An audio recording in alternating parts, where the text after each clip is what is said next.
Hello, my name is Katie.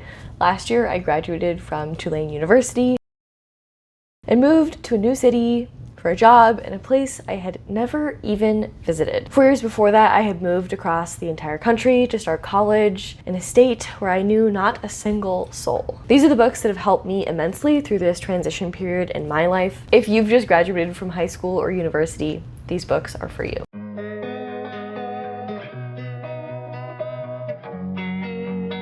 I know for me, the summer after I graduated high school and college were both really weird times.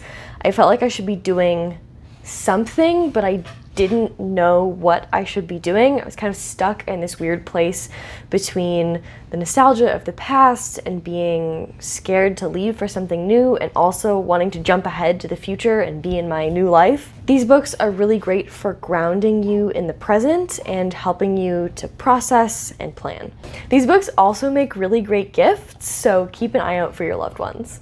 My gigantic dog is sitting on the couch next to me and he really wants pets, so if you hear doggy noises, that's Mr. Sullivan. I'm gonna pop on the screen all of the books I'm gonna be talking about today. I don't have many of them physically because I've actually given away most of the physical copies that I have to family and friends because they're just such incredible books. Some are fiction, some are nonfiction. All of them are 5 stars and personal favorites of mine. If you're not usually a big reader, or you're gifting a book to someone who you know isn't a big reader, try an audiobook. Personally, about half the books I read each month are audiobooks. I listen to them while walking my dog or cleaning, doing dishes. It helps to make those tasks less boring, and it's a great way to get more reading in. I always gift books to my family, and I always give my dad audiobooks, and he loves them. Okay, let's get into the books. First, we have The Defining Decade, Why Your 20s Matter, and How to Make the Most of Them. This book feels like getting really good therapy. The author, Meg Jay, is a psychologist, and she talks about her practice working with 20-somethings. Even if you're not yet a 20-something, you've just graduated from high school, this is a really great book to read and honestly reread throughout your new adult years. This book does not feel self-helpy at all. The author really backs up everything she's saying with solid science while telling you these really entertaining stories and case studies and her personal experience with her practice. This book covers everything having to do with your 20s. Career, mental health, relationships, the whole bag. If you're looking for a similar book that has these really entertaining case studies and in-depth stories that are super entertaining, while also backing everything up with studies and data, but that's focusing just on relationships, you definitely need to check out How to Not Die Alone. I've said this before, I really thought I would hate this book, but I absolutely loved it. I listened to this on audiobook, but I will definitely be buying a physical copy because I want to reread chapters of this over and over. This covers basically everything you need to be a decent human being in a romantic relationship. It feels like a friend sitting down with you and giving you tough love, telling you all the things you need to hear about your love life. This book talks about how to be intentional, going on dates and dating and deciding to be in a relationship, deciding to move in together, get engaged, get married, breakups. It's really everything you need to know about dating. I personally really needed this, and I'm so glad I read it.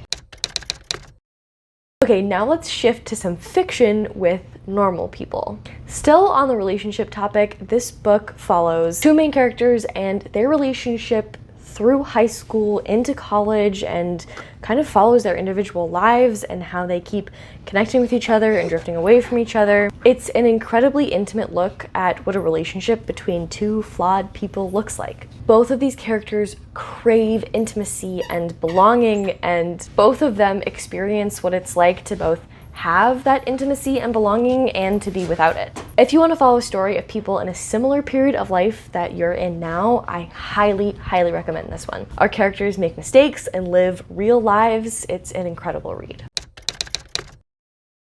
Okay, this next book completely changed the way I think about regret and my past choices.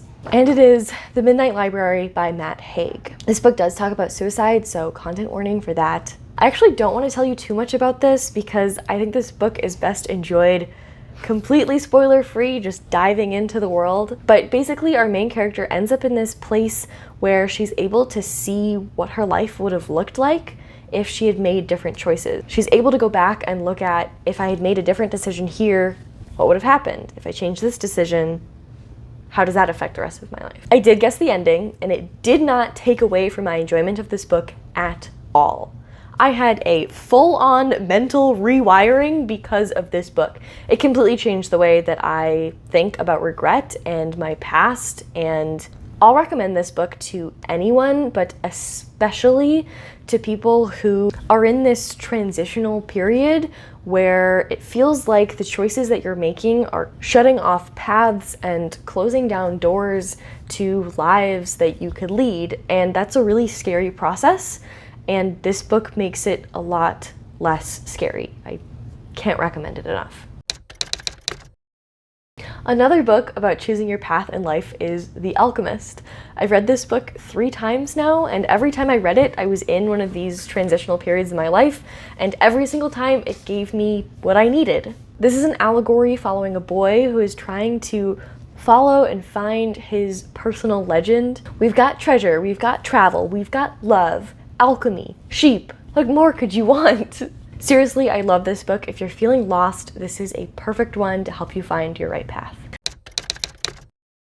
Okay, this next one is the book version of those latitude longitude necklaces or the homesick candles where it has a scent that reminds you of the state that you're from. They're super popular graduation gifts, and for good reason. I received one when I graduated high school and I love and cherish it to this day. So I have the book version of that for you. So if you're about to leave the city or state that you currently live in and move somewhere new, I highly, highly recommend that you read something that is set in the location that you're going to or the location that you're leaving. I recently did this. I read a book set in all 3 of the places that I've lived in my life. If you're interested in that video, I'll link it up here. But my favorite was actually reading the book that was set in Minnesota, where I grew up. That book, by the way, is The Sentence, and it's absolutely amazing. Cannot recommend it enough. Haunted bookstore in Minneapolis. Incredible.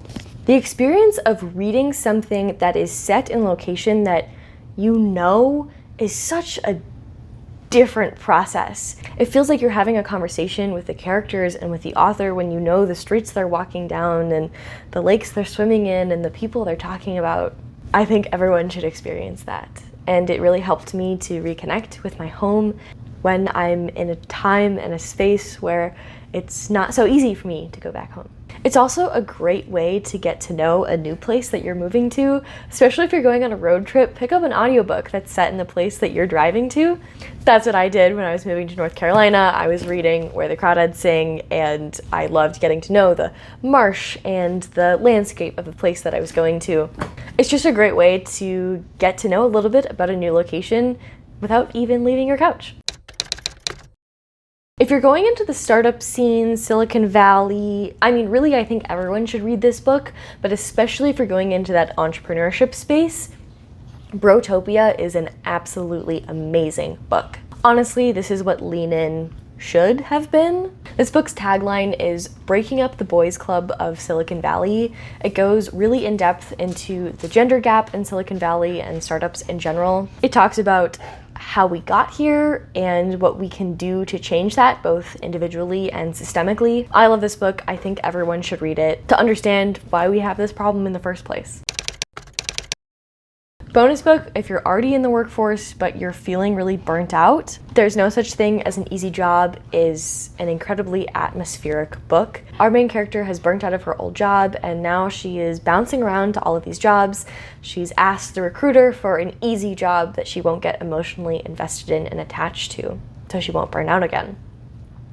Every job she goes to has something that pulls her in, whether that's a mystery she has to solve, some work she finds really interesting, something potentially magical happening. Every job has some element that pulls her in. It's just a really vibey book and the ending is perfection. Okay, so that is everything that I have to recommend to you. If you have other recommendations for transition type books, please, please, please leave them in the comments below, and we can all recommend books to each other. Also, if you want a recommendation for a specific place that you're leaving or going to, let me know in the comments and I'll try to find something for you. Thank you guys so much for watching. I really appreciate you being here. I make book content every Friday and every other Tuesday. So if you're interested in sticking around for more book content, please consider subscribing. If you liked this video, please give it a cheeky little like. I hope these books help you. Good luck in this next phase of your life. Otherwise, I will see you on Friday. Bye.